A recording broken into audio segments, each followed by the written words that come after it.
As you can see here, we have plugged in the roasting software, and it connects to your roast software. This cord and the computer come with the roasting software if you order that software with the roaster. So this is how the roast profiling system comes up. You'll see that you have a play button, a stop button, a pause button, and record. And then this is where you record the roast profile name.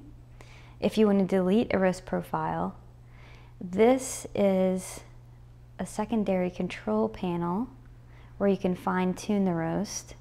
So you can change the set temp,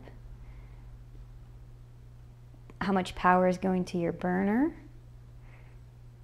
the fan speed,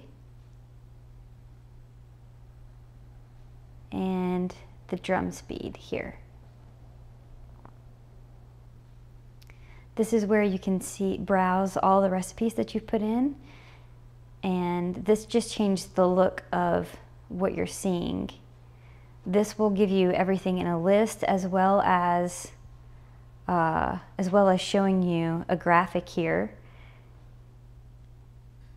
that's how we normally have it there.